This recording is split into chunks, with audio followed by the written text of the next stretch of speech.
Which of these ways would you choose to reveal your secret crush on? Let's check it out, child. Let's see. Would you write that person a letter? It's March 6th, 1995, as taping begins on an all-new episode of The Jenny Jones Show. The program was essentially a tabloid talk show centered around everyday people caught up in unusual circumstances, which made for an entertaining yet often questionable program, with the showrunners doing everything in their power to make the content as shocking and sensational as possible. Here we go. And this episode was set to be no different. Okay, chat. By the way, if you don't like scary or creepy stuff, then you might want to leave, because apparently this is like, I must admit, I've seen like one TikTok clip of I'm Dante reacting to it. That's why I want to react to it. So be aware, it is a little bit creepy, a little bit weird. People, each of whom had a secret So admirer, just would be revealed prepared, for the very chat. Be first time prepared. here on the show, with the most compelling of the group by far Be shaping prepared. up Be to be prepared. 24-year-old Jonathan Schmitz. Jonathan Like the others, Schmitz. someone had a long-standing crush on Jonathan, Okay, you'll be but fine. was too afraid to Chat, tell him. I get it. You're And not upon hearing of pussies. this, Jonathan hoped in the back of But his some mind people that it are would be his pussies, chat. longtime Some people are ex-girlfriend, pussies, who he bro. had a newfound interest in marrying, though he was in for quite a shock. The twist in the episode was that Jonathan's secret admirer was actually a man named Scott. Wait, Amador, what? Wait. I heard wife and then I heard man, so I'm confused. Let's rewind. Someone had a long-standing crush on Jonathan, but was too afraid to tell him. And upon hearing of this, Jonathan hoped in the back of his mind that it would be his longtime ex-girlfriend, Oh, that's who kind he of had a sad. newfound interest in marrying. Chat, me personally, Though he was in for if quite I a found out shock. someone had a crush on me, The twist obviously in the it's episode Sydney was Sweeney, that bro. Jonathan's secret Obviously admirer it's was Sydney actually Sweeney, a bro. man named Scott Amador. The two were actually good friends, though Scott had never once mentioned Oh, so having it's his any friend sort of romantic who interest finds in him him, attractive. due to It's the his fact friend. that Jonathan was straight and had Damn. never given any sort of indication otherwise, setting the scene for what was surely going to be a shocking reveal. A Not scary, bro. You didn't even scare me. reveal that the crowd just couldn't wait to see. B, would you tell the person in private in case he rejects you? Or C, would you tell that person that you're gay and you hope he is on national L. television? Chat, not to sound weird now, but back then, was being gay like genuinely accepted or nah? Was like The being host, gay Jenny really that Jones, starts accepted? by talking to Scott Or and a nah? mutual friend, inquiring as to how this crush began in the first place. I want you now to meet Donna and Scott. Now, Donna has been helping Scott. Because, bro, I swear back then being gay was like, John's backstage, he can't hear us. ah. That's a crush. Tell me about the first time you met him. Where was he? Basically, well, he was under a car, working on her brake line. Yeah. And that was your first time? What was your first impression? holy fat pot, Well, I chat. saw the lower half Calm of her down. face. She's, bro, this just shows there's always been fat. Wait, no, chat, but even he looks wider. She might not be that fat, but chat, chill out. Before she Although begins she to is dig big. even deeper, She needs pushing to Scott to slim disclose down. as much graphic personal information as possible, just to make things that much more entertaining. And his answers did not disappoint. Okay, you think about you have fantasies about him? I've had a couple, yeah. Yeah, you had when he was under the car, you had a fantasy about him. Why would they Yeah, talk something to do with about the his break, fantasies line on snapping live and- TV? You have another one that involved you were in a hammock or something. Tell us about that fantasy. Yeah, I thought about tying him up to my hammock. Tying him up! Hey, yo! Man's freaky! Nah, With chat, all he got that Scott's secrets now out in freakiness. the open, Holy, it was his time to hairline. bring out the man himself, the object of Scott's affection. Why did I just read who had someone say his absolutely hairline's no worse than idea mine? what he was My walking hairline ain't into. even that Let's bad, have bro. John come out here and see who has the Okay, crush on hat him. stays on. Hat stays on. We're keeping that on. Imagine how awkward that must be. Why did he hug him like, oh, that's so on national TV? This was the pivotal moment of the show. National the big TV, reveal, bruh. And perhaps overcome by the excitement of the ratings that she assumed this would bring her, Jenny Jones could hardly wait to blurt out who Jonathan's admirer truly was. Did you think Donna had the crush on you? Did I? No, we're good friends. Well, guess what? It's Scott that has the crush. Why on would you. she just say it like that, bruh? Jonathan's reaction was certainly one of shock, but the host wasn't quite satisfied, having one more trick up her sleeve in order to garner an even stronger reaction, as she gives the producers the cue to replay Scott's segment, where he discussed his fantasies in depth. Before we talk, take a look at. We'll show a little playback of what Scott said about you, John. Take a look at that monitor. Camera's frozen. Well, it entails like whipped cream and champagne, stuff like that. Wait, am I back? Yeah, I'm back. And from here, the segment comes to a close, with Jonathan reaffirming that he is in fact straight, thus dashing Scott's hopes of ever dating the man. Did you have any idea that he liked you this much? Okay, we're gonna keep on this. My bad. Can you tell us what your status is? Are you involved with anybody, or? No, but I am definitely heterosexual, I guess you could say. Okay, this is like darkest moments, bro. All that's happened is he said, "Okay, I'm straight." Yeah, one of them is gay. Yeah, but like, chat. All he said is that, "Okay, I'm straight." Like, no thank you. How is this a dark moment, bruh? Leaving the two to head off stage and deal with the messy aftermath of a revelation like this. It's ain't even that bad. Like this literally ain't even that bad, despite bro. the obvious awkwardness, it actually seemed like both parties took it pretty well. Yeah, no, with Jonathan even taking Scott out for dinner that very night to smooth. He took him out for dinner, bruh. He took him out for dinner. He got him a meal, bro. He got him a meal. How is this? How is this bad? Over, I mean, there's still a bit left, so it's like flattered, but just not interested. Okay. However, this civility wouldn't last long. Oh, okay, I take it back. Maybe it gets worse. 3 days later. Man, my sister, I think I just got him in. Oh my days. Okay, calm. He shot a man. Chat. Can we guess which man he potentially shot? Can we, can anybody, Chat, I wonder. Chat, I wonder who he shot, bruh.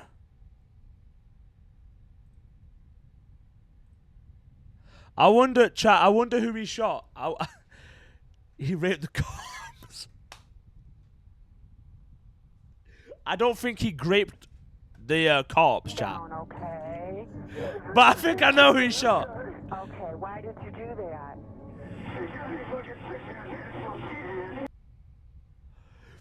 Why did you shoot him?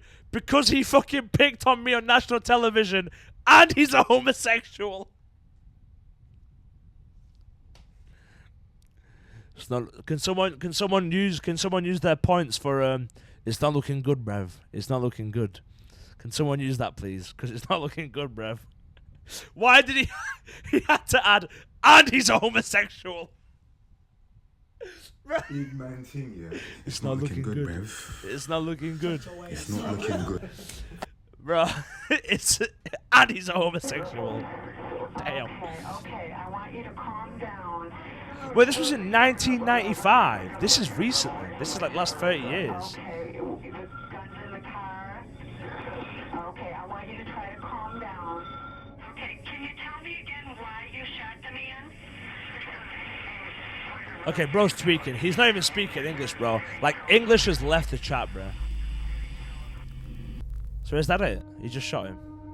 Though he didn't say it at the time, the truth was that Jonathan was left shaken and embarrassed by what had happened on the Jenny Jones show. And despite the fact that the program at this point hadn't even aired yet, it was weighing heavily. Wait, it hadn't even... Wait, so no one even saw it yet, and he still killed him? Shit, like, chat, I'd understand... Like, listen, I'd understand if bro... Obviously, I wouldn't understand him killing anyone because of that reason. But, like... Well, this is number 5 darkest moments in history. This is number 5. You can't see it because of the sub goal, but it might be on here. But still, it's like it had no one had it. I'm going to touch you in VR. Young Tubbs are watching some crazy shit right now, bro. Due to the fact that Scott was seemingly not taking no for an answer, leaving a note on Jonathan's door just 3 days later, writing, "If you want to turn this off, you'll have to use a tool. It takes a special..." Oh, okay. I sort of get it. If you reject someone saying, okay, I don't want to be with you in a relationship, but then they still keep being like, hey, I want to fuck you. I get you're going to get angry and weirded out, but... Tool. This note was his breaking point. The moment Jonathan... Chat, this is Young Tubbs, by the way. way. This is what Young Tubbs looks like. He was going to kill Scott Amador. He left his house right then and there and purchased a shotgun, which he used to break down Scott's What do you mean I'm door, gonna fuck you? approaching the man and firing 2 shots at point-blank range, both of which connected. Also, let me say something, bro. YouTube, go fuck yourself, bruh. You're telling me I get a worse version of 1080p and I have to pay money? Sorry, chat. I touched my cat ears on the floor. You're telling me I have to pay money to get YouTube Premium to get the best quality? That is utter BS, bro. Scam. Anyway. Yeah, I have the best mom. Yeah, but that's his excuse. He was traumatized during the show because his friend turned out to be gay and in love with him. Like, killing he didn't have to kill him, though. With his mission accomplished, Jonathan shot sped him. away from the scene, calling the police shortly Death, after, bro, and chat. confessing to YouTube everything, is getting stating worse his and sole worse. It motivation for genuinely doing is, this bro. It's being devastating, the humiliation bro. he felt from Scott's own confession on that TV Death, show. death, literally. I had before when I put some music on during the stream, I got an ad. You know how triggered I was? I was like, hold on. Well as his continued flirtation, despite Jonathan's obvious disinterest. Though clearly this was no excuse to kill, and as a result, Jonathan was arrested and given 22 years in prison, Wait, 20? From which he was released back in 2017. He's released, chat. He's out of prison. Chat, he's out of prison. Does he have subtitles? Is it auto-generated? Okay, never mind. Chat.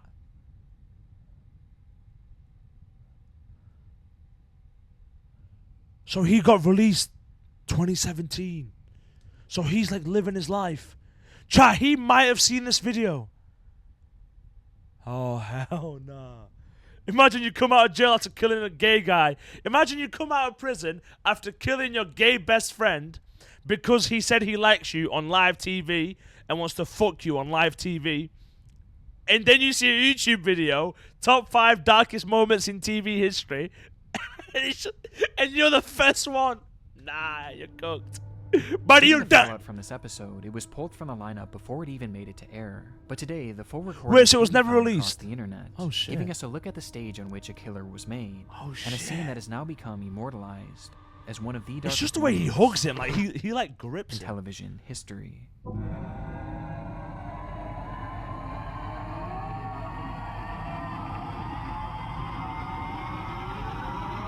This is number 5. There's been 5 like half-an-hour videos. How is he on number 5 already, bro? How many dark moments on The his... internet is a dark place, and lurking around every corner are companies trying to steal and exploit our data. This is why I always recommend protecting yourself online. Nope. No, no, no, no, no. No, no, no. Chat, listen. Listen, chat. I understand he's sponsored. But I ain't. So we're skipping. Wait, he harassed his best friend. Basically, okay, chat, so from the video just now, what I got, well, from what I understood. Yeah, is that dark? Not really. He shot, I don't think that's I think it's because it happened on TV, it's worse.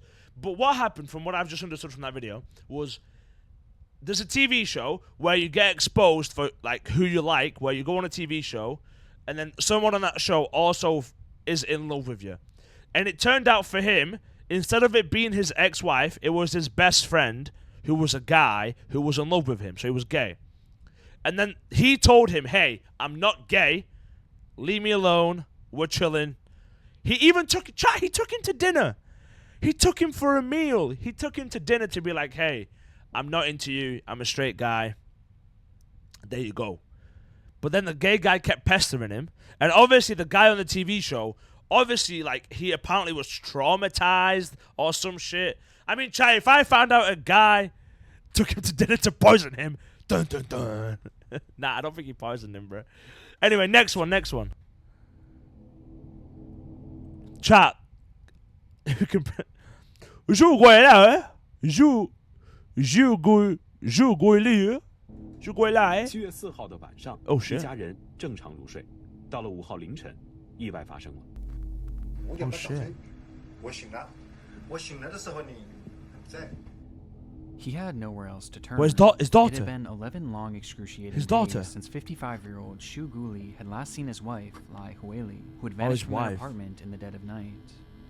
So now, desperate for help tracking her down, he took to the local news stations, putting out a public Okay, plea let me for predict any what's information. happening. We're gonna wait before every single one. We're gonna do a prediction on what happens.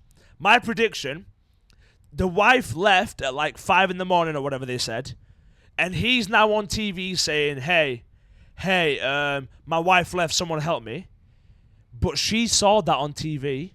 She's gonna come back, murder his wife, like him and her daughter. The wife is gonna murder him and the daughter if he has a daughter. I mean, I'm guessing no, because I think he has kids, right? She's gonna murder him and their daughter or their son, whatever they have, and then she's gonna call the news station and she's gonna be there with the dead bodies. That's my prediction. My prediction. Drop your predictions in chat. Her disappearance occurred on the 4th of July, 2020, which also happened to be their daughter's 11th birthday. To celebrate, Shu made the family a special meal, including his daughter's favorite, meatballs, cooking the entire recipe from scratch, even grinding the beef at home. The dinner was supposedly a success. Nice birthday. Mai and her daughter enjoyed a tall glass of milk poured by Shu before the family turned in for the night. Hours later, in the dead of night, Shu woke to use the restroom. Def, if you can use grapes, because Twitch is very strict with chat. Yeah. I got an email the other day about my Twitch chat. Apparently, like, there's been a lot of slurs and naughty words in my chat. So if you can use grapes, that'd be much appreciated.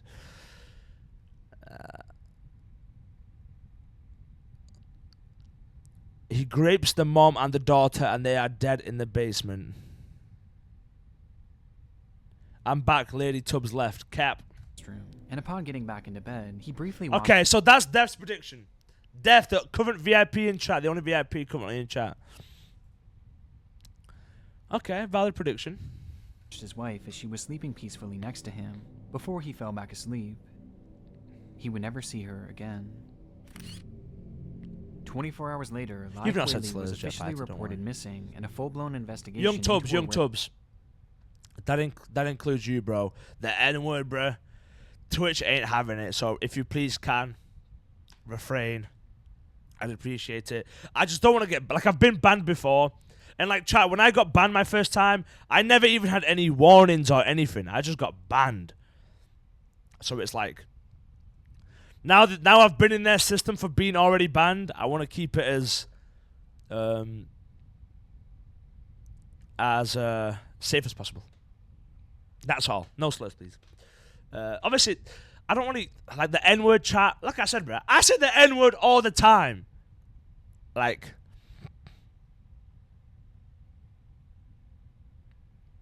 Def, I'm just being safe, bro. I'm just being safe. Just for anything, which bro. is where things begin to get strange. When police searched the apartment complex, they noted a large number of security cameras positioned all over the property, both inside and outside of the building. Bro, if there's cameras, they're gonna find out where she went. Making it all but certain that Lai would be seen in the footage at some point leaving the apartment, which would at least give investigators a timeline as to when she left. The footage first shows Lai and her daughter taking the elevator up to their apartment at 5:04 p.m., which was presumably right before their meal. From there, over 6,000 hours of footage would be reviewed frame by frame, though strangely, Lai was never pictured again. To investigators, this was I think Def might be right. I think Def's prediction is right. I think the father might have, because if they've not seen it on the footage. Wait, but Def, they're not in a house, they're in an apartment. So how would they have a basement? Impossible. The cameras covered every single possible exit, and it was shown that not a single route would have made her completely undetectable to them, which quite simply meant that she could not have left the building. She had to be somewhere inside. And so they searched everywhere in that complex, from the unit she lived in to the AC vents, the water tanks, storage units, I reckon she's hiding somewhere, ready to kill the family. Found nothing. Lai was gone, but at the same time, she clearly hadn't left. It was no wonder why Shu felt so helpless in the situation, and fearing that they were reaching a dead end, he began what essentially became his media tour, as he attempted to get as many eyes as possible onto the case in order to help find his wife. 许先生说，7月5号凌晨12点半，他起床上洗手间的时候，妻子还躺在身边。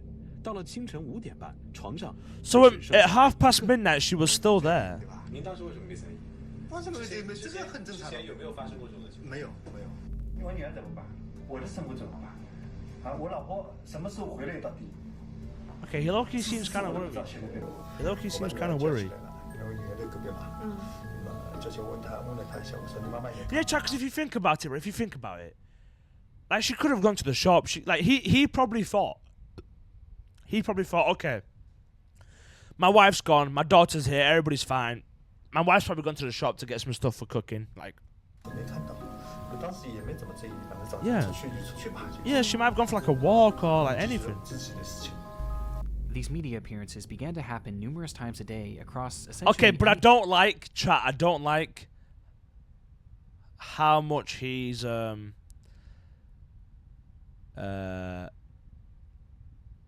doing media stuff.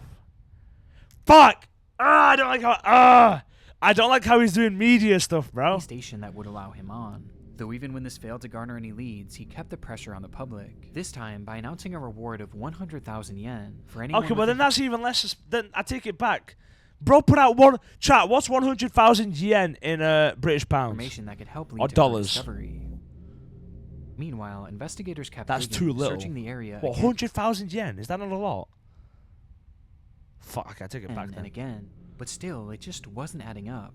There was no way out of that building that hadn't been thoroughly checked over. Well, except for one. Oh no. In what was likely a last-ditch idea, one of the investigators had a hunch that they should check the community septic tank, as that was really the only place that hadn't been thoroughly picked over yet. And so dozens of trucks moved in to sift through weeks of raw sewage. They searched for 25 hours within the grime, no filth, way, and unbearable stench, until they found something. It was an unusual gooey mass that no one could seem to identify. And no way! More, 500 quid! Oh hell nah. Yeah, nah. He killed his wife. He killed his wife. The substance back to the lab for testing, only to discover that they had essentially just solved the case. They had found Lai. Or at least what remained of her. Oh my days!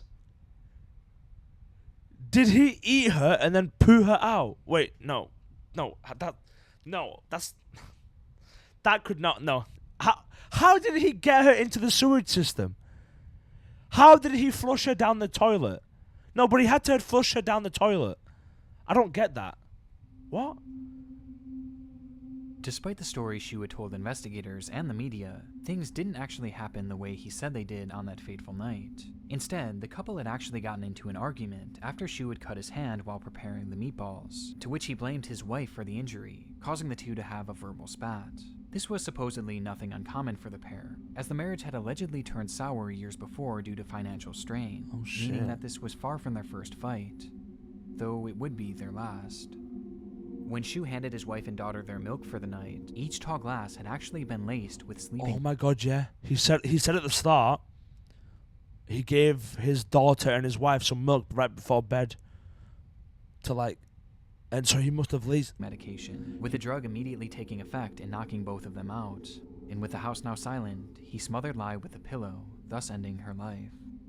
But if this was the case, then how did she end up in the septic tank? How did she end up in the sewage? Shu had a plan. He had previously purchased several large butcher knives, which he used to cut his wife into smaller pieces. However, this still wasn't enough for him, as he wanted to make sure that every trace would be discarded in the most effective way possible. And so, he turned to the kitchen, and more specifically, the area he had prepared the meatballs in earlier, before proceeding to place her remains through the meat grinder. Turning Lai into hell no! Oh hell no! Bro, oh hell! I know I'm smiling. I know I'm smiling. Please forgive me. What the fuck? What the fuck? Recognizable mass of flesh that he would then methodically flush down the toilet over the course of many hours. So he just kept flushing little bits of mincemeat down. 7月4号的晚上，一家人正常入睡。到了5号凌晨，意外发生了。5点半早晨，我醒了。我醒来的时候你不在。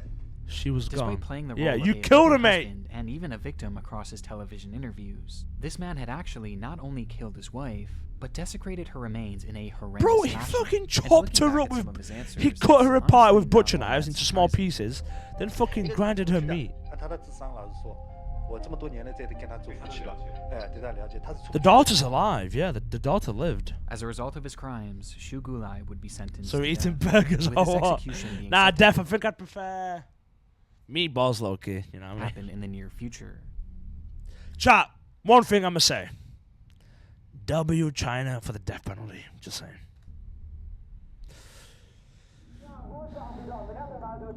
What the fuck is this? Kenji Nagai. Why is it another Asian man? Damn. What the fuck is this? September 27th, 2007, cameras document an unfolding protest in Yangon, Myanmar, as thousands of people take to the streets to express Hey, their China's displeasure lit, with the man. government. China's a nice The place. demonstration was part of an emerging Why struggle y'all not? later Hey, known why y'all said you don't want to visit China? China's probably a nice place. The people there are probably lovely. Can't speak on their government though. I can't speak on their government. The people are probably nice, but I can't speak on their government. Hey, if John Cena can go to China, anybody can. as the Saffron Revolution, with tensions having risen in the month prior when the Yeah, but this government made the Kenji decision to Nagai, remove wait, subsidies. this Kenji Nagai, he sounds Japanese. That's an anime type name. Kenji-san, Kenji-san, use your bankai.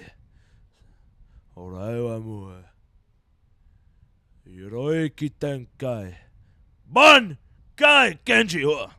On the price of gasoline, thus causing gas prices to inflate. I don't think this is overnight by Japan. over This don't look like. 60%, throwing Wait, the what? economy- With tensions having risen, demonstration was part of an emerging struggle later known as the Saffron Revolution. With tensions having risen in the month prior, when the government made the decision to remove subsidies on the price of gasoline, thus causing gas prices to inflate overnight by over 60%. By 60%, bruh.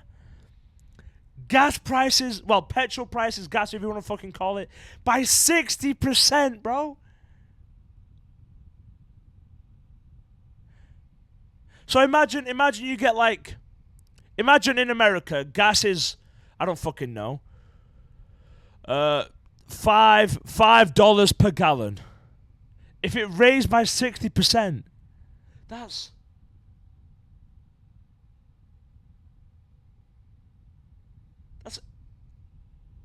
like, that's a lot more. That's a lot more. Throwing the economy into instant That's a lot turmoil. more. That's a lot more In per gallon. response, this Saffron Revolution began, which was largely couldn't do the maths. spearheaded by the monks of the region, who all preached a peaceful protest, believing that the government would soon come to its senses when they saw that their citizens were Yeah, unified nah, against chat, I them. rate that. I However, respect the that. A government showed peaceful, no signs of united letting up. protest. In fact, on this day, they had actually begun taking offensive measures. Okay, I going take as it far back. as to L arrest government, hundreds of bruh. monks in response to their picketing.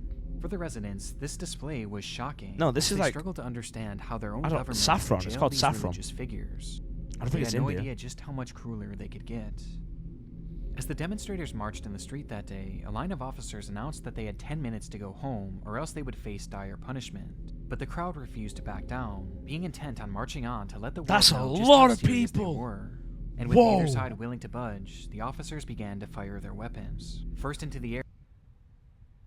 Nah. Fire their weapons. And I've just heard him say, first into the air. But what's he about to say? I think we all know what bro's about to say next. As a warning, and then directly at the protesters. That is... Bro! They just started shooting civilians. They just started shooting civilians like that. Hey, don't show it! Don't... Hey! Who just asked, is that legal? Of course that is not legal.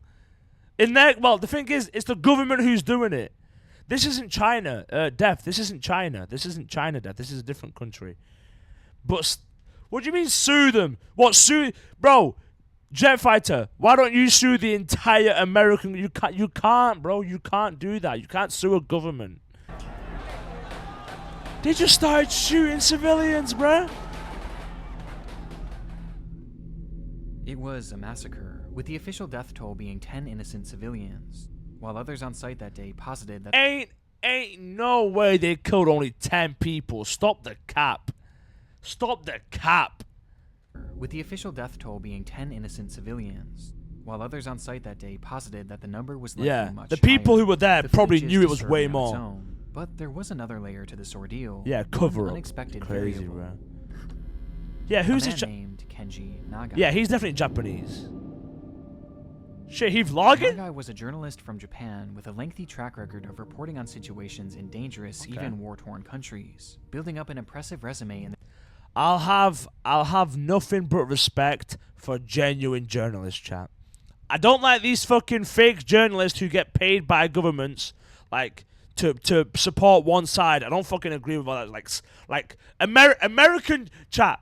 There is no real American journalism apart from a few people. And obviously worldwide, it's the same way. Real journalism is almost dead. Like, actual real journalism is almost dead. I don't care what anybody says. It's almost dead. There's only a few people left in the world who do real journalism, and they get fucking fucked. I'm not going to get into detail, but there's this one Australian man who's a journalist who literally, he's a YouTuber. I won't get into his full story because it's long. But he's an Australian journalist, and because of the stories he was covering about certain politicians in Australia, they started bombing his house. Like, his house got completely destroyed, burnt down. And then I think his car, and they like tried to kill him multiple times. And he's a YouTuber, and he talked about all of it on YouTube. Like, bruh.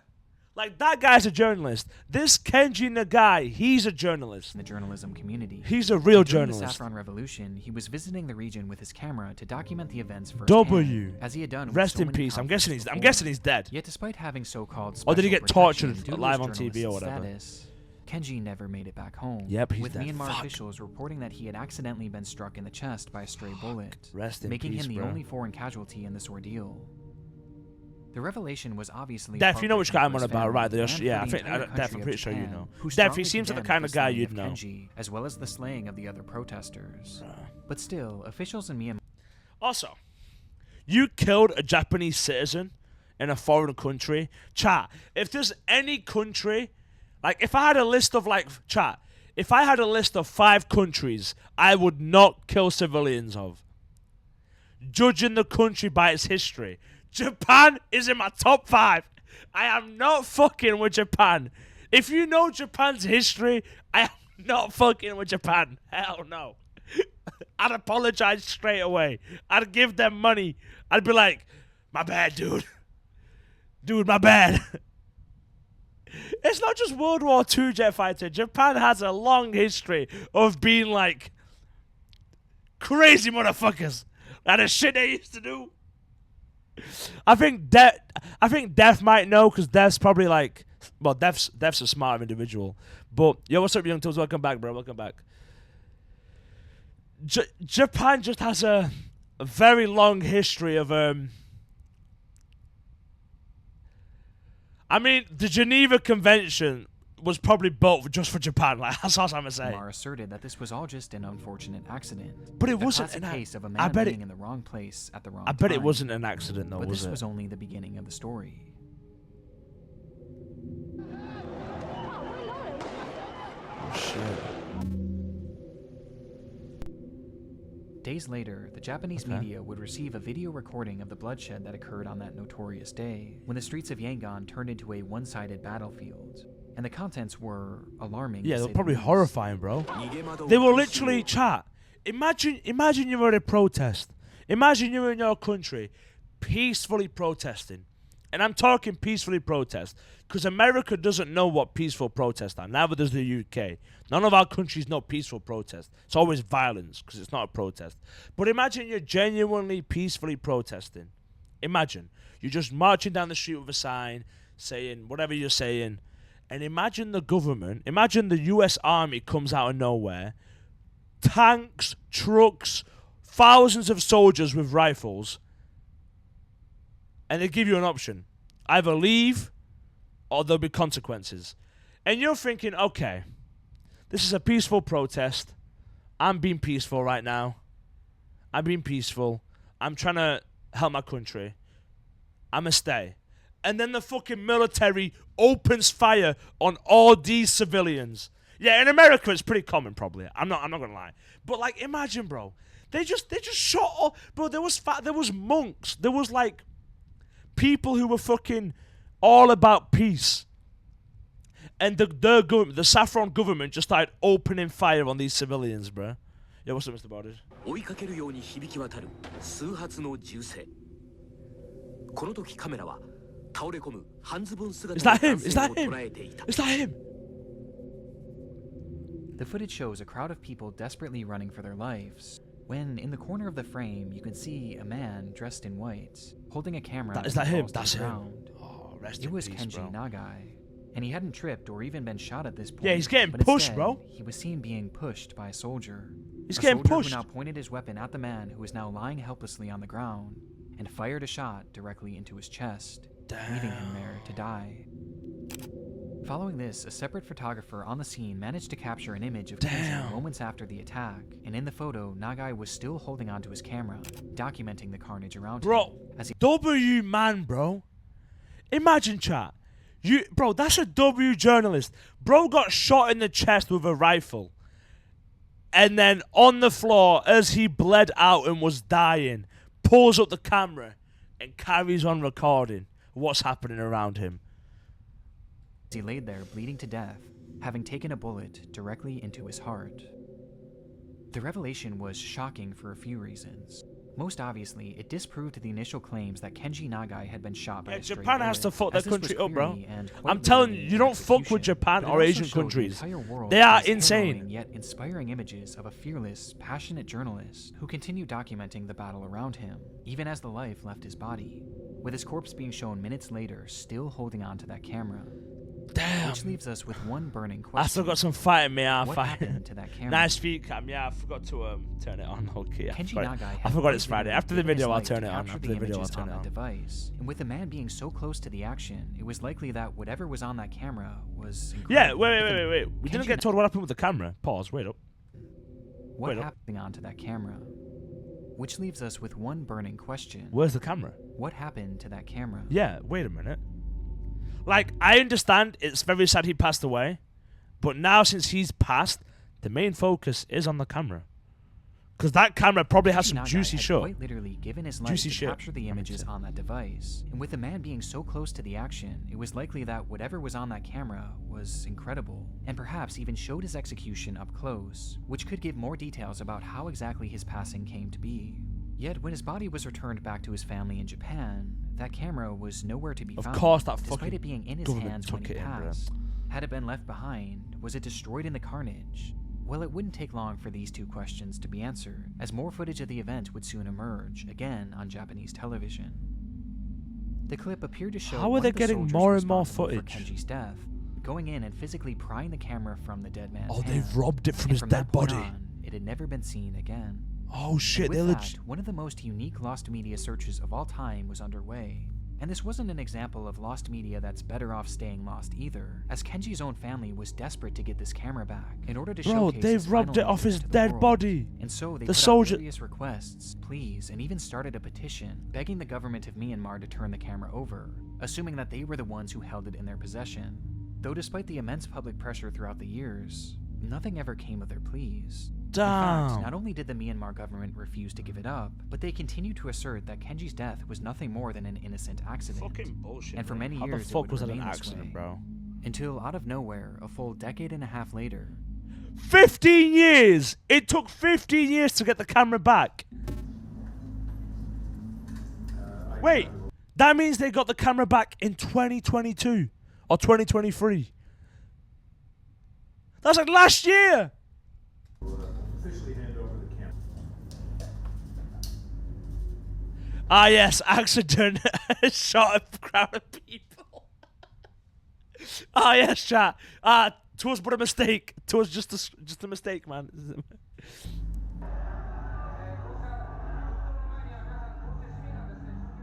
a press conference was held with the family of Kenji Nagai, as the camera was finally returned to their possession. But what made the government, after 15 years, fucking give that camera back? Why would they, after 15 years, give the camera back? I don't get that. The story of how this camera got back to them is almost entirely a mystery. A group called the Democratic Voice of Burma was involved in some capacity, though they credited an unnamed individual as the catalyst behind its recovery, with many believing that this person had likely stolen the camera from the government and smuggled it out of Myanmar. The main theory is that someone fucking stole it from the government and snuck it out the country. That is, chat, that is literally Mission Impossible shit, bro. Nah, you know what happened, chat? Chat, you know what happened? Japan hired ninjas to infiltrate Japan. No, not Japan. Japan hired ninjas to infiltrate that country, steal that camera, and Naruto run out of there, bro. But aside from the speculation, no further information was provided, which was probably done to ensure the safety of the individual involved. Despite having no confirmation as to where this camera had actually been, the family finally had it in their possession after 15 Shadow closures on there, literally, bro. Gone on to release bits and pieces of the footage from that Oh shit, so they released the footage. Wait, what? And they've actually gone on to release bits and pieces of the footage. Bits and pieces of the footage. Okay, fair enough. From that day to the media, which finally gives us a look into some of Kenji's final moments.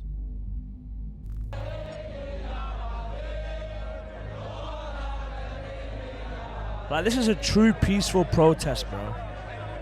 A genuine peaceful protest. And then they just get fucking gunned down, bro. Look at those soldiers. I hope. Yo, W vlog.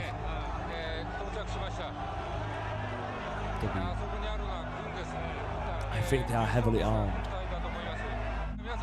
In the midst of all this, heavily armed troops and army trucks have arrived. Damn.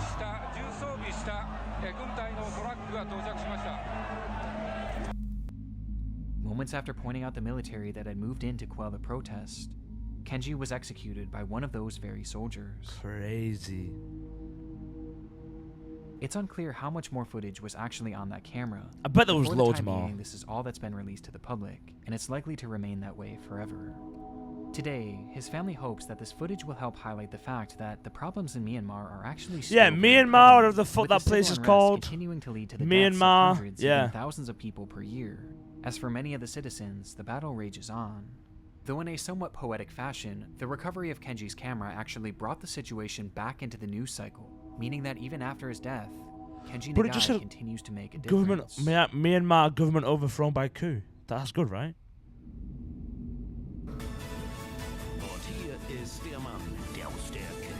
Oh, chat, we're getting into Maury's territory. We're getting into Maury's territory. Wet and Das, ending stream soon or what? I'm not sure, to be honest. I'm not 100% sure. Chat, this is Germany, right? This is Germany, right? It was always a big deal when Wet and Das would go on air. After all, it was far and away the most popular show in all of Europe, drawing in millions of viewers to see what the fuck is Wet and Das? Chat, have y'all ever heard of this? I've never heard of Wet and Das. Crazy segments the show would come up with. The premise of the show was that the contestants were given various unusual challenges that they would attempt to complete in front of a live television audience, with these challenges always being somewhat tailored to the contestants' lives. Though these silly challenges would usually be contrasted by someone attempting something a bit more daring, with these stunts often being reserved for people with some sort of special training beforehand, to assure that they were physically and mentally up to the task in order to avoid injury. What the fuck? The show was very intriguing, with an air of fun and danger all rolled Chat, into one. it can't have been that popular if I, who lived in Europe, then moved to the UK, had foreign... Like, I've never heard of this. As you never really knew what you were going to get when you tuned in, leading to their program polling... There's no way it was that popular. ...viewers per episode. How many? ...get when you tuned in, leading to their program polling roughly 20 million viewers... 20 million viewers per episode! 20! Do you know how big that is, chat? That is... Okay, I take it back. But I've still never heard of it. It's still per episode at its peak, which was also helped by the A-list celebrities that often made appearances. Michael Jackson. And on December 4th, 2010, the lineup was particularly stacked, with Cameron Diaz, Christopher... Seth Rogen being featured, as well as Justin Bieber. Justin Bieber! Who was set to perform in front of the millions watching at home. But first, things would start off with a stunt performed by 23-year-old Samuel Koch. Samuel was a stuntman and actor. Sorry, chat. Listen. I know he's probably passed away. He might be dead. Judging from how everything's been going, everybody's died. Everybody has fucking died so far. But listen, the name is crazy. It's Samuel Koch. 23-year-old Samuel Koch. Samuel was a stuntman and actor in training, already having one stunt credit to his name. Wait, so he's a stuntman, okay. Under his belt, making him the perfect candidate to perform something more dangerous and physically demanding. With this in mind, Samuel was given the task of jumping over 5 moving cars, each of which progressively... Jumping over 5 cars? Obviously he's gonna fucking die. Chat, 5 cars! Ain't no way bro's jumping over 5. Samuel was given the task of jumping over 5 moving cars, each of which progressively getting longer. Oh, one by one. I knew that. 5. Okay, one by one. I knew that. Clear. And in order to help make things a bit easier, he was given spring-loaded boots, or kangaroo shoes, which would allow him to jump higher. The stunt was right on the border of Samuel's capabilities, as during his practice runs, he was got run just over by able to each clear one. most of the vehicles, though not without falling multiple times, making it a true challenge, which was what the show was all about. And at Samuel's request, his segment would open the show, with his mother watching from the stands, having a microphone attached to her, ready to capture her Well, so his reaction. mother was in the audience. Okay. It's Aguera's timing. Okay.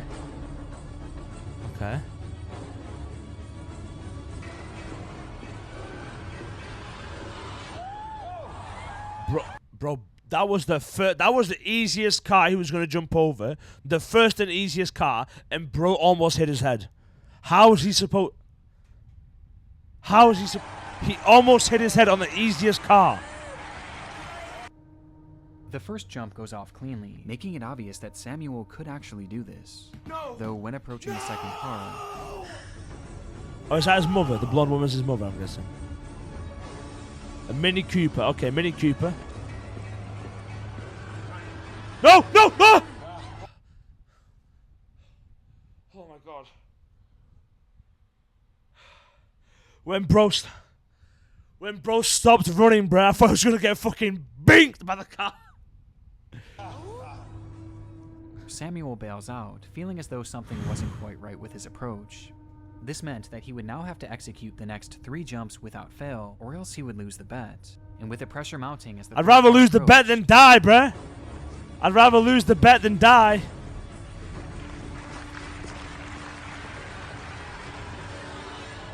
Okay, that was a clean jump. He nailed it, leaving him just 2 jumps away from winning the prize. Clean jump. Though waiting for him inside that 4th car was a surprise. Surprise? The drivers of these vehicles weren't just employees of the show. They were actually people Samuel knew, all of which had been good friends of his up until this point. But for the 4th car, with the pressure already on, it would be his own father behind the wheel. Yeah. Okay, my prediction, chat. This is my prediction. Let me know your predictions in the chat. My prediction. I know it's going to sound crazy. His mum. No, it's his dad in the car. It's his dad in the car. No, it's his dad in the car. What are you talking about? His mom for? Nah, chat, my prediction. You know those spring-loaded shoes he has? The ones you can bounce super high on? He's going to go to jump over. The car's going to be driving. It says dad in the car. Oh shit, yeah. What do you mean, dad? He wanted a girl. Anyway, my guess, he's going to try to jump over the car. He's going to slip. Or something. Go through the windshield. And stab his dad with his fucking spiky shoes. Like those spring-loaded booty fingers. He's going to stab his dad. That's my prediction. Let me know your predictions, bruh. They both look at each other from afar as Samuel raises his hand and his father raises his back as the two begin towards each other. Okay. Now it's easy. Okay.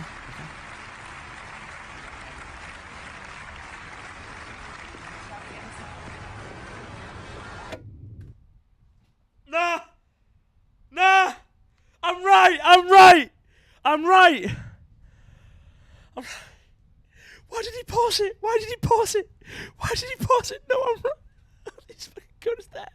He killed his dad. Oh, he killed his dad. Oh, goddamn. Samuel jumps, but immediately something is wrong. He's What? just a bit too low, causing What? the back of his head to make contact with the windshield. From the footage, it looks like just a graze, so insignificant that you might miss it. But in reality, it's believed that in this moment, Samuel hit his head in such a way that he was knocked unconscious, leaving him in— What? So right then, his... Wait, what? Wait, what? Wait, so when he was flipping over like this, his head right here hit this car windshield.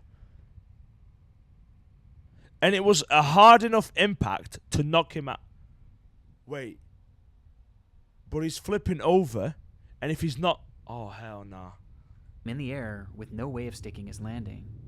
And with that, he falls to the ground, unable to protect himself, landing directly onto his face. Oh, hell no. The speed he must have hit the ground face. With his mother's microphone briefly capturing her initial reaction.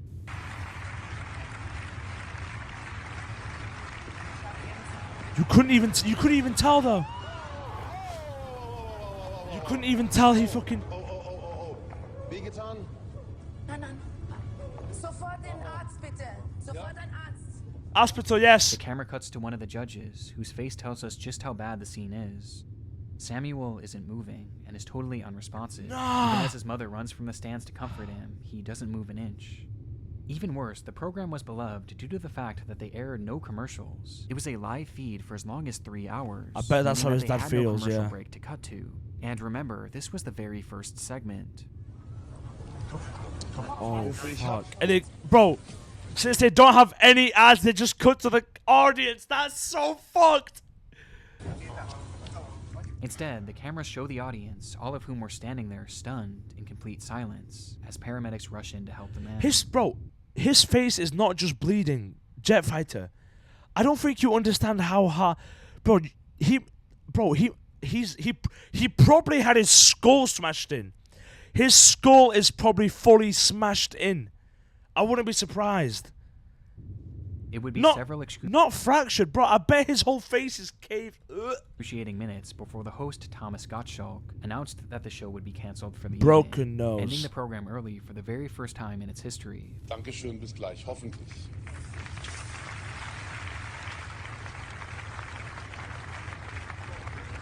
With the host being so shaken by what he had witnessed that he resigned immediately He after quit. the show.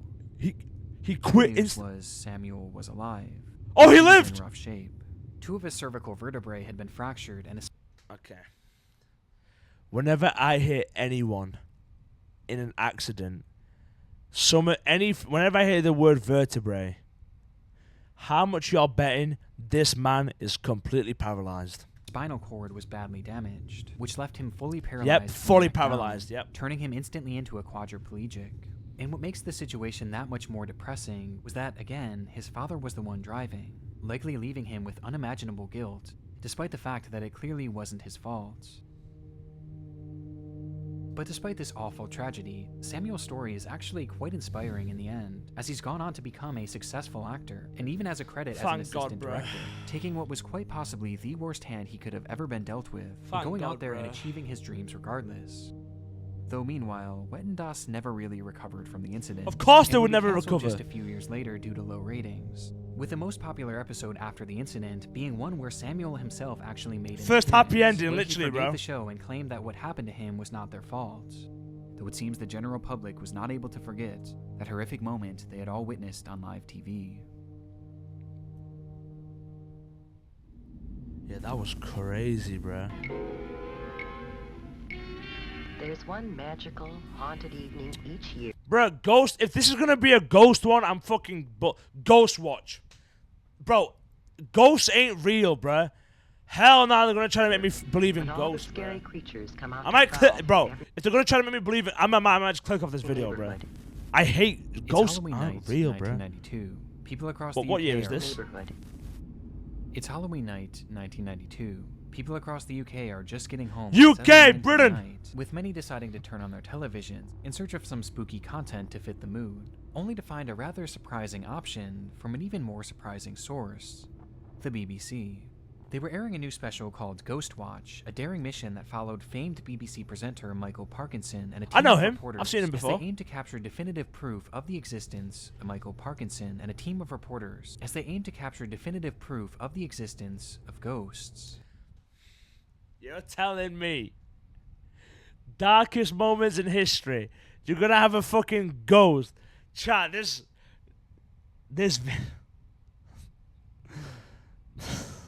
bro. If anybody believes in ghosts, you're cooked, bruh. And to add another layer of tension, they would attempt to do so live on TV. At the time, this was extremely Wait, unique, live on TV? So this is a live on BBC Live. especially for the BBC, which was known to be one of the most trusted news stations.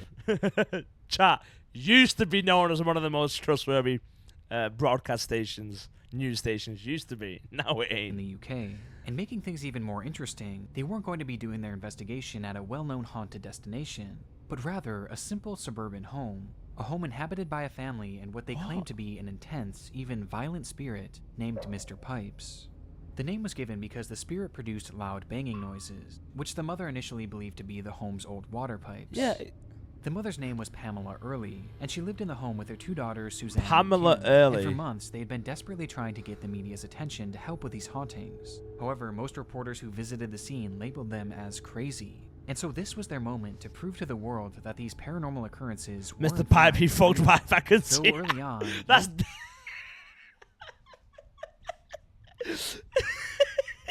He fucked the wife, I can see it. Bro, Mr. Pipe, viewers were crazy left name. feeling the exact opposite way. Inside the home, reporter Sarah Green would experience essentially There is no way he's put this in the video, bruh. There is no way he's put this... A fucking ghost... What? no activity for the first hour. With Michael Parkinson, exactly. Reporter Sarah, viewers were left feeling the exact opposite way. Inside the home, reporter Sarah Green would experience essentially no activity for the first hour, with Michael Parkinson and a skeptic they had brought on for an interview casting serious doubt that the phenomena experienced inside the home prior was anything supernatural, instead blaming these supposed occurrences on psychological issues. Yeah. And things only got worse from here, as upon hearing Mr. Pipe's infamous banging noises, Sarah actually caught Suzanne making the sounds herself. Bruh! They caught them making the sound, bruh. What do you mean?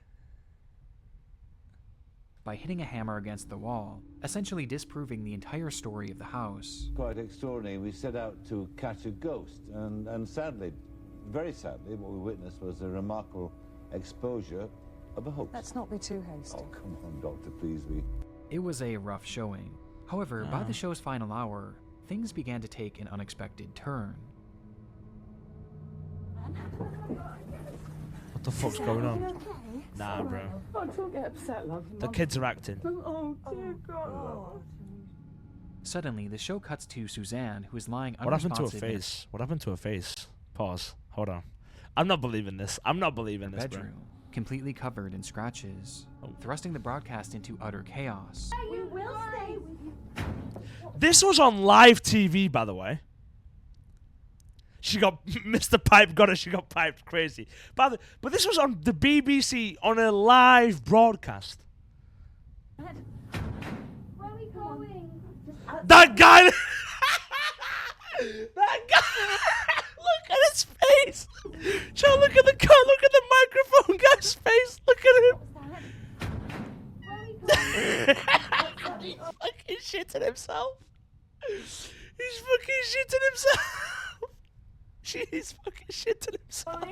As they rush to help her, loud banging noises emanate from all across the home, despite the fact that everyone was now accounted for. Wait, what? Emanate from all across. Nah, Chad, this is not real. Ghost, this did not. If this was real, ghosts have been confirmed. Then this is bullshit. As they rush to help her, loud banging noises emanate from all across the home, despite the fact that everyone was now accounted for. It was horrifying, and made even more so as the camera shows Suzanne hiding behind a couch. Susie.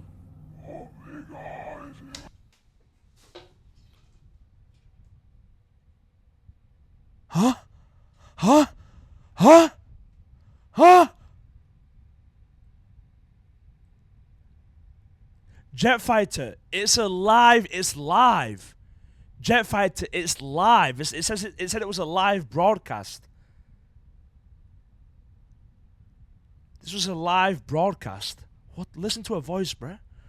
Camera shows Suzanne hiding behind a couch. Susie.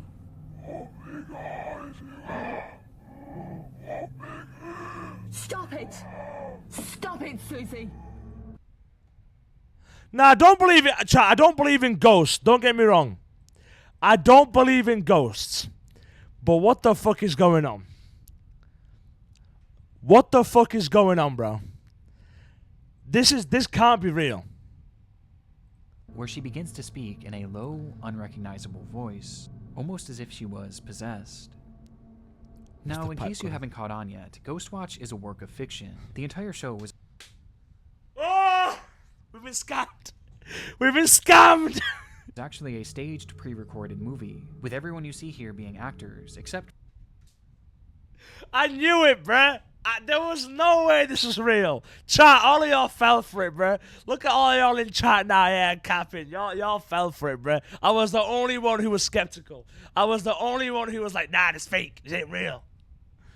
For Michael Parkinson, who was actually a presenter of the BBC, who was used to make the movie look as authentic as possible, in order to terrify the viewers. In fact, the show had even started with a brief disclaimer, explaining that this was all going to be a staged performance. Now, on BBC One, Screen One presents an unusual and sometimes disturbing film marking Halloween, using the... Wait, so it literally told people, hey, this is a fake film. This is a fake film. This is actors.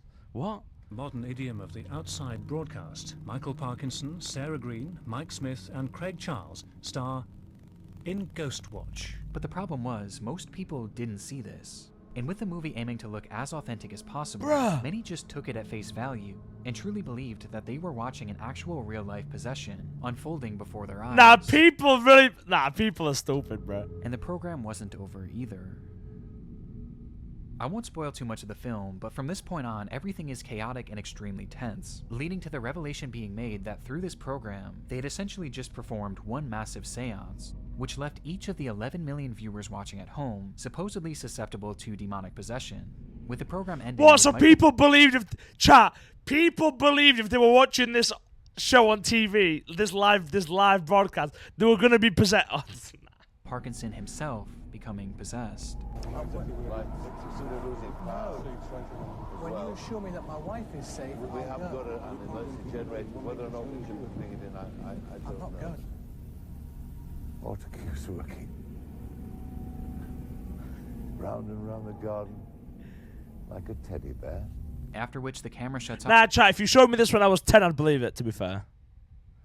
Yeah, it was in like I think it said 1992, so in the early 90s. And bear in mind, death. Well, chat, at this time in the 1990s, the BBC, British Broadcasting Service, was still actually reputable and an actual good source of information back then. So the fact that they aired this off and Ghostwatch comes to an end. Yeah, but the program immediately caused widespread panic, with the network receiving over 30,000 phone calls that night, most of which... 30,000 phone calls when we didn't even have, like, phones. You had to use your landline at home. Coming from horrified viewers. Even Parkinson's own mother phoned the show in hysterics, as she genuinely believed her son had been possessed and potentially even killed.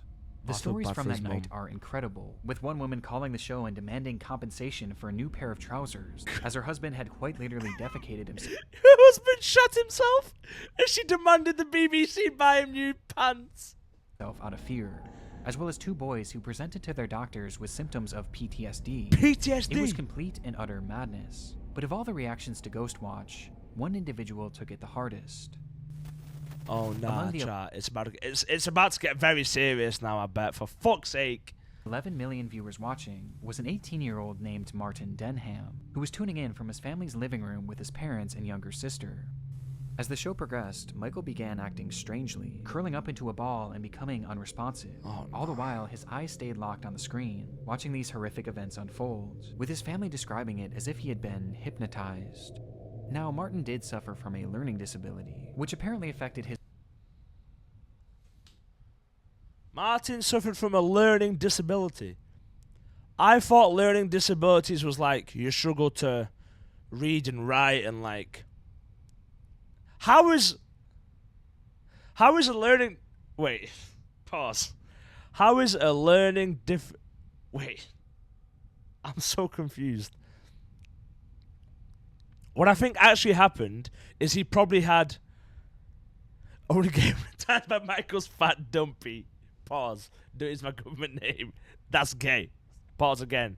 Gay. Anyway... Surely he must have some other mental issues that they didn't know about for him to get, like, hypnotized. His behavior at times, but this was something entirely new.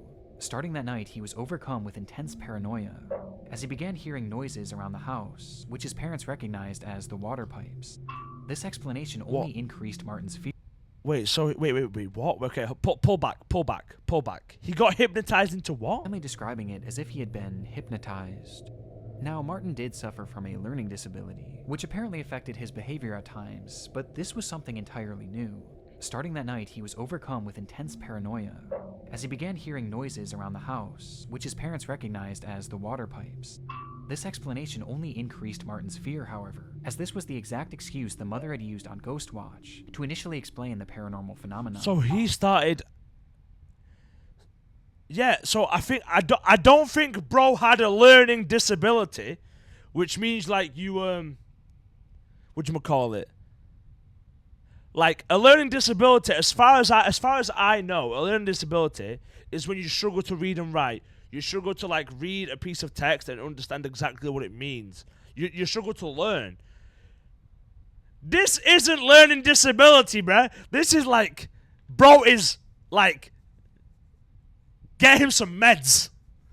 So he started hearing the exact excuse the mother had used on Ghostwatch to initially explain the paranormal phenomena. And so each time he heard these deep thudding noises, he believed they were coming from Mr. Pipes, with a spirit infiltrating his home thanks to that cursed show that he still believed to be real.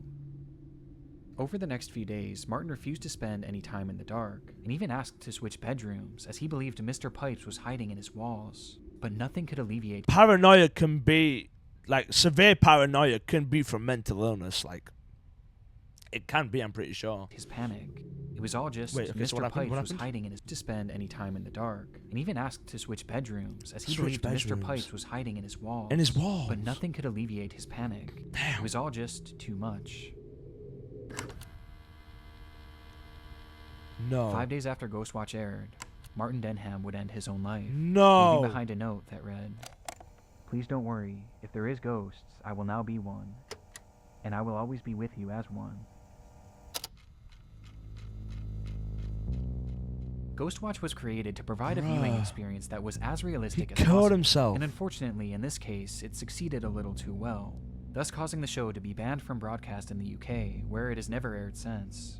Though today, you can still find the full movie across various streaming services, where despite the terrible, unfortunate tragedy that entailed, it's still renowned as an integral part of horror history, while simultaneously being remembered as one of the darkest moments in television history. Bro has created 5 videos on the darkest moments in TV.